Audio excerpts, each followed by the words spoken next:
from joyfulbusiness.com, and I am back sharing my top soulful strategies for growing your business in 2024. So we've been talking about a lot of different ideas, but here is one that I really am excited to share, and it really seemed to resonate with my clients in this class that I led a couple weeks ago.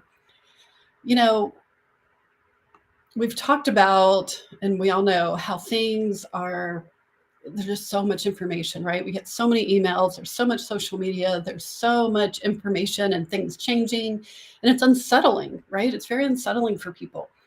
And so when that is happening, it's like we've got to make it easy for people, right? We have to make it super easy for them to say, I connect with that person, I like that person, I'm fascinated by what they offer, I want to work with them, right?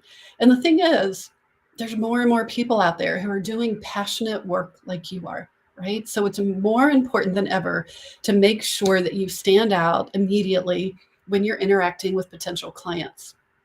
So my top mindset shift, really, it's a mindset shift that I want you to embrace, is to authentically and naturally, it'll help you authentically and naturally stand out in a crowd of passionate people like you are, right?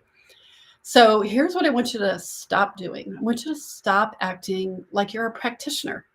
Okay. If you want to make more money, attract more clients, if you want to break that, consistent 10K, 15K, 20K a month barrier, you need to stop treating your business like you're a practitioner and instead start acting like you are professional, right? You're a professional business owner. You're professional at what you do. You're a leader at the work that you bring to the world. Now, I know that sometimes when you're a beginner, or more importantly, lots of times when you are very spiritual, right? Very soulful minded, very heart centered, that sometimes you feel like, well, I don't want to be all salesy. If I'm too professional, that might be seen as salesy. Well, here's the thing is that it's really hurting you when you're not professional, when you're not stepping in and really owning your message, owning the results that you create, owning your signature process, and claiming like, I'm excited about this, right? I want to share this with you because it's going to make a difference. It's going to change your life, right? And so you want to have that energy. You're a leader, you're a professional, not like I kind of sort of do it on the side. Unless you kind of sort of do it on the side and you don't necessarily care about attracting new clients, right? That's not who we're talking to today. Today, we're talking to people who, I know you've been working your hearts out and you're trying to figure out why maybe your marketing hasn't been working as well, or what you can do to get better results.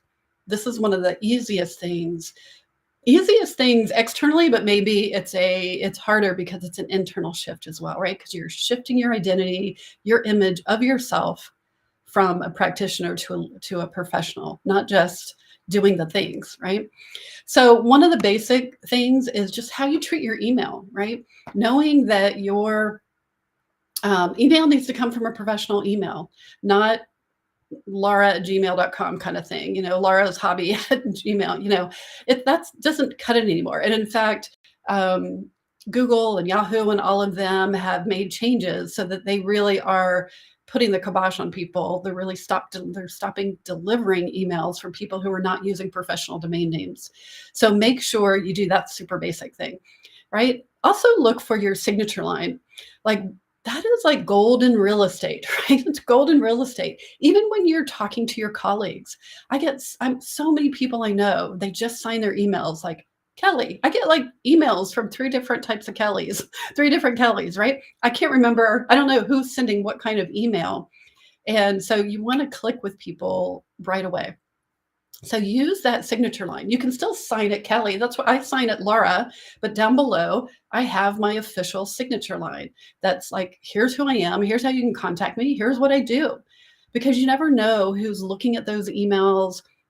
They might forward it to somebody.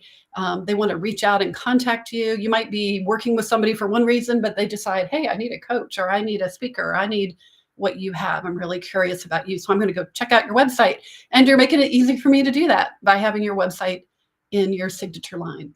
Again, these are simple things, but it is a difference from looking like you kind of sort of do this work to, hey, this is my business. This is my soul work, my life's work.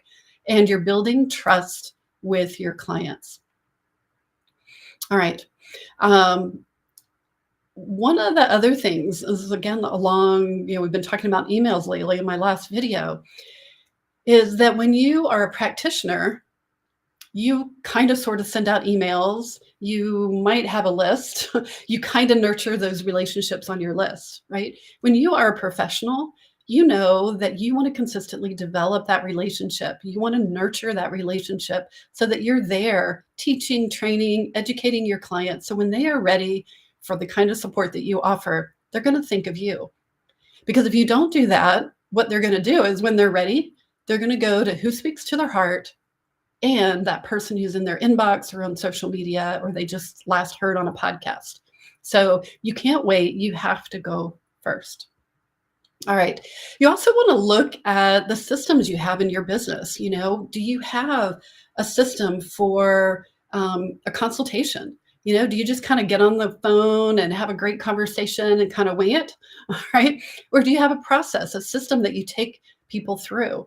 I teach this in my elegant enrollment process when I work with clients privately and in my mastermind groups, and they learn how to set the stage, step into a consultation as a leader, not as, hey, we're just going to have this great conversation and maybe you'll like me. Yes, of course, we want them to know you better, like you, trust you, instill confidence in what you're up to. And that's another piece is, do you have a signature system? Do you have a name for your system? Do you say, I have a 5-step process that I take my clients through? Even if it's intuitive, you still want to have that. You don't want to be like, yeah, well, we'll play it by ear and I'll kind of intuitively know where we need to go. Yes, you absolutely want to bring your intuition in. I do that all the time. I have a signature system that I take people through, but where we go and when we move is very intuitive and in tune with my clients. You also want to look at like your onboarding process. Do you have a client portal? These are the things that will make you stand out as a leader, right? Where you have, this is our process. This is how I take money. This is where you get the forms. This is where you get your coaching prep sheet before you come to our calls. You can get grounded. Here are special gifts or resources, meditations, visualizations that are part of the brand experience that you create. So you're always creating a brand experience, even if you're a practitioner, right? But the practitioner brand experience can be like, you're kind of doing it. They know they're probably, maybe you're good at what you do, but the systems and the procedures and your philosophy and things like that is not imparted. So it can always create a little bit of, no, let me see how this is going, or is this really working, or do I really trust this person, or do I trust the other person who looks like they have their stuff together, right? They look like I know they're a leader and what they're doing. I know I'm going to get results because I can see how they show up. It makes all the difference in the world. All right.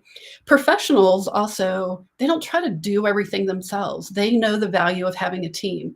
They might have a VA. They might have somebody who helps them with their website. They're not trying to do everything themselves, which means then they're kind of exhausted and grumpy and they don't have time to be the professional, to do the professional work that you're doing with your clients. Working with a coach is part of being a professional. A practitioner, you're always working on the next certification. And hey, I am a true believer in you want to have high quality results. You want to be an expert at what you do. I'm not saying you don't want to be an expert. You absolutely want to have that value and know that you can get results and that you're bringing high quality work, because that will make you stand out. That will keep you getting renewals. That will get you referrals. But it's these other things that will have them come to you first, that will also really make sure that they stay with you for those, the renewals.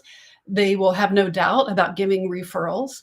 So again, it makes all the difference. So working with a coach is one of the things that professionals do, right? They help fast track your process, helps you see the blind spots. I can't imagine. I cannot look at my business. I can look at everybody else's business, see where the opportunities are, what they can do to align with their soul, their heart, how they can grow and step into being their leadership better. But doing it myself, oh my gosh, it's just impossible to see those blind spots, right?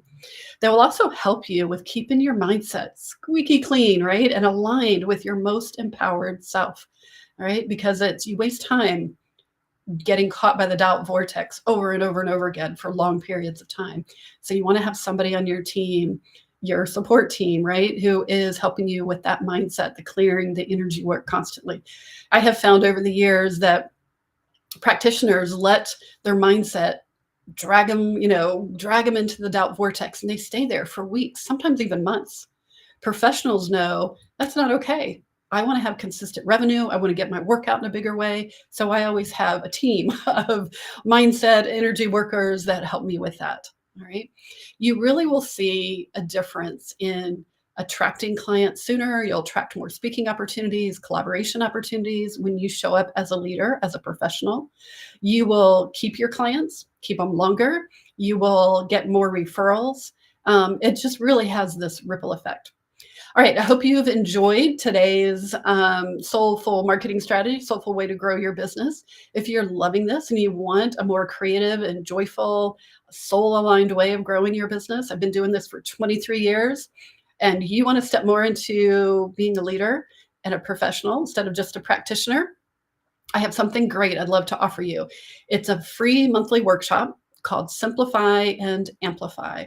Every month on the third Wednesday of the month, I present a fresh topic, and it's not just a ton of information and overwhelming training. It really is like this golden nugget, a special topic that I think is important to you that you're going to workshop. You're going to apply it to your business, and it will either help you simplify your business, create systems, your message, your marketing, and also to amplify your visibility, your energy, your attraction power, and of course, to amplify your clients and collaboration opportunities. So check out the link below and come on into the community. We've got one coming up. Let's see, Simplify and Amplify on February 21st. We're going to be talking about how to create and identify your magnetic specialty niche. Really powerful, really powerful. So I hope to see you there.